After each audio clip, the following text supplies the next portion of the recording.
My dear student, आप कैसे हैं? मैं आपका मोहन सर फिर एक बार आपके बीच में हाजिर हूं और इस बार नई वीडियो लेकर आया हूं जो आपके सामान्य ज्ञान से संबंधित है। पिछले वीडियो में मैंने बौद्ध धर्म से संबंधित जानकारी आपको दिया था।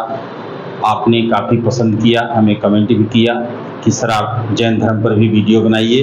तो आज मैं जैन धर्म पर एक वीडियो बना रहा हूं जिसमें छोटे कंपटीशनों के लिए जैसे यूपीपी है, रेलवे है, एसएससी है, ये वनडे जो कंपटीशन होते हैं इनके लिए यह बहुत ही कारगर साबित होगा।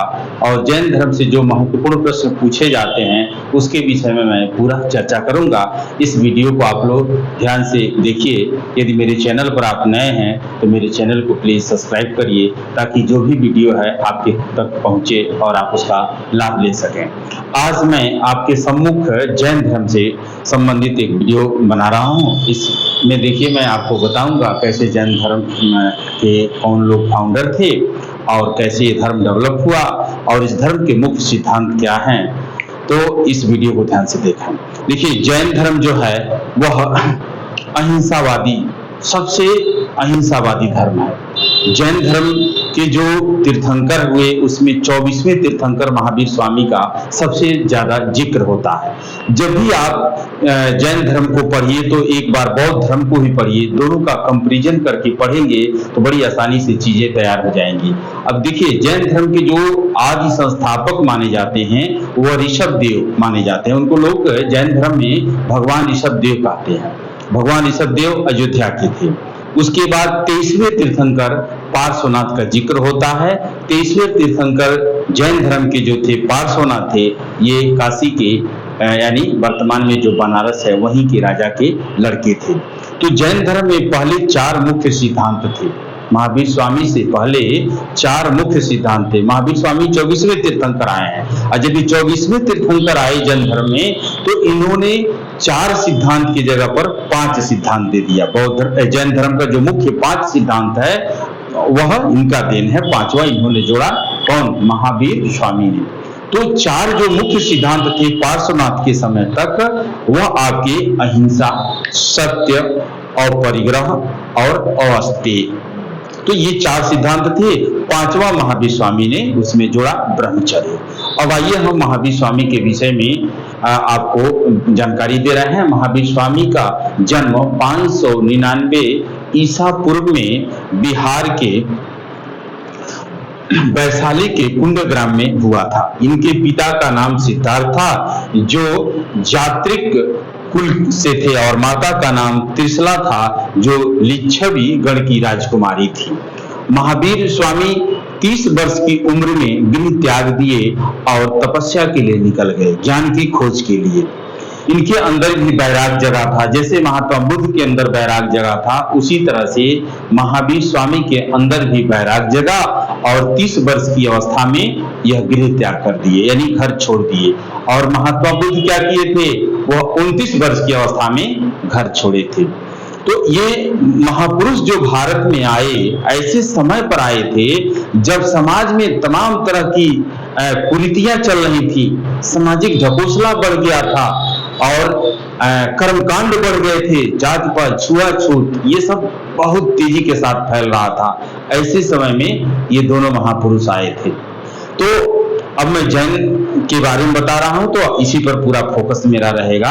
तो महावीर स्वामी क्या करते हैं? 30 वर्ष की उम्र में घर को त्याग देते हैं और कहां पहुंचते हैं? ऋजुपालिका नदी के तट पर पहुंचते हैं जो बिहार के जंबिक ग्राम में बह रही थी। जंबिक ग्राम वर्तमान में बिहार का एक जिला है जमुई। उस जमुई जिले में ही जंबिक ग्राम है और ऋजुपालिका नदी है। उसी नदी के तट पर महावीर स्वामी 12 वर्ष तक कठोर तपस्या करते हैं।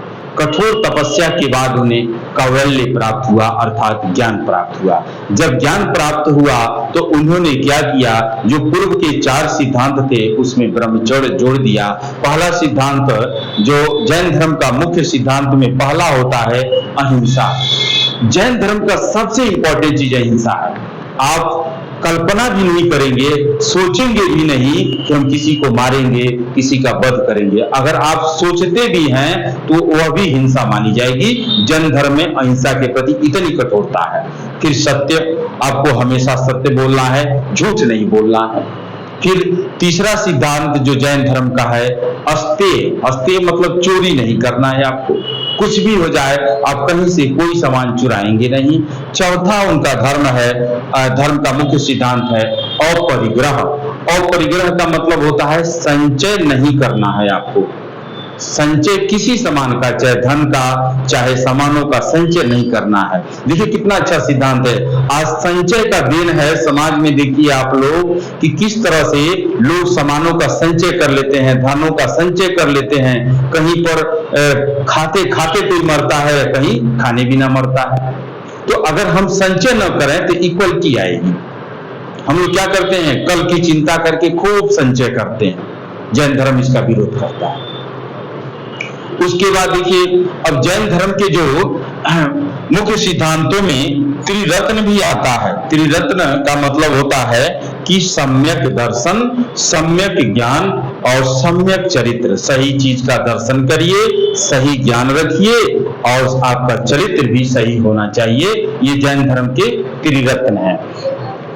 अब देखिए, कठोर तपस्या के बाद तब उन्हें ज्ञान जब महावीर स्वामी को मिल गया तो उन्होंने अपना उपदेश देना शुरू किया। घूम घूम के वो भी अपना उपदेश दिए।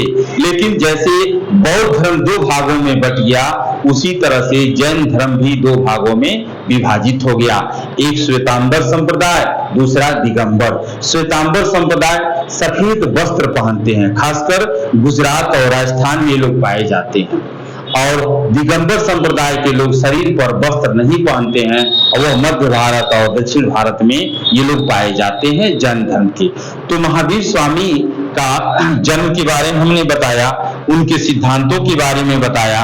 और जब वो संन्यास लेने के बाद जब उन्हें ज्ञान मिला तो घूम घूम के जब प्रचार किए तो 72 साल की आयु में उनका निर्वाण हुआ। निर्वाण के विषय में भी बताया जाता है कि उनका निर्वाण पावापुरी में हुआ था।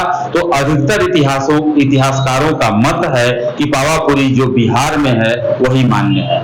एक पावापुरी आपकी फाजिल नगर को भी कहा जाता है, वहां भी जैन से संबंधित स्थल है। वहां भी कुछ लोगों का मत था कि महावीर स्वामी का निर्वाण इसी जगह पर हुआ था। लेकिन अधिकतर यानी ज्यादा मत पावापुरी जो बिहार वाली है वहीं पर यह मत सर्वमत लगभग हो गया है कि बिहार के पावापुरी में ही महावीर स्वामी ने अपना प्राण त्यागा था। अब देखिए इसमें और भी चीजें आती हैं आपका, जैसे जो जैन धर्म है ये भी इसमें भी 2 सम्मेलन हुआ था। जैसे बौद्ध धर्म में 4 सम्मेलन हुआ था, बौद्ध संगति के नाम से 4 हुई थी, लेकिन जैन धर्म में 2 हुई थी। पहली हुई थी 300 ईसा पूर्व में पाटलिपुत्र जो वर्तमान में पटना है वहां पर हुई थी, और दूसरी बौद्ध संगति बल्लभी गुजरात में हुई थी 512 ईस्वी में हुई थी, AD में। तो इस तरह से जैन धर्म बड़ी तेजी के साथ उस समय समाज में फैला, लेकिन इसके कठोर नियमों के कारण इसका नियम का पालन करना बड़ा ही कठोर है, इसलिए आम जनता में यह उतना व्यापक नहीं हो पाया जिस तरह से बौद्ध धर्म हुआ। तो इसकी भाषा की भी बात आती है। इसकी भाषा, जैन धर्म की भाषा प्राकृत है और बौद्ध धर्म की भाषा पाली है। ये कंपटीशनों में कई बार पूछा है, बौद्ध धर्म की भाषा और जैन धर्म की भाषा। जैन धर्म के प्रमुख ग्रंथ को आगम ग्रंथ कहा जाता है, ये भी कई बार प्रश्न पूछा है। तो इस तरह से जैन धर्म से संबंधित जो सामान्य प्रश्न बनते हैं उसके विषय में मैंने आपको बताया। और एक चीज और जाने कि चंद्रगुप्त और मौर्य जो मौर्य वंश के संस्थापक भी थे और बड़े प्रतापी राजा थे, अपने अंतिम समयों में वह जैन धर्म ग्रहण कर लिए थे। वो सरवण बेलगोला चले गए थे गुजरात में और वहीं पर उन्होंने जैन धर्म से अपने प्राण को, जैन धर्म ग्रहण कर लिए थे। और जब उनका देहावसान हुआ, मौत हुई, तो जैन रीति रिवाज से ही उनका संस्कार हुआ था। तो एक राजा का जिक्र उधर भी आता है मौर्य वंश में, जिसने जैन धर्म को बढ़ावा दिया और अंतिम समय में उसने जैन धर्म को ही अपनाया था। ये वीडियो कैसी लगी इसको कमेंट में आप जरूर लिखिएगा। फिर अगली वीडियो में मैं कोई नई टॉपिक लेकर आपके बीच आऊंगा जो आपके लिए लाभदायक होगा। मेरा मुख्य उद्देश्य है कि आपका ज्ञान बढ़े, आप कंपटीशन में सफल हो। Thank you.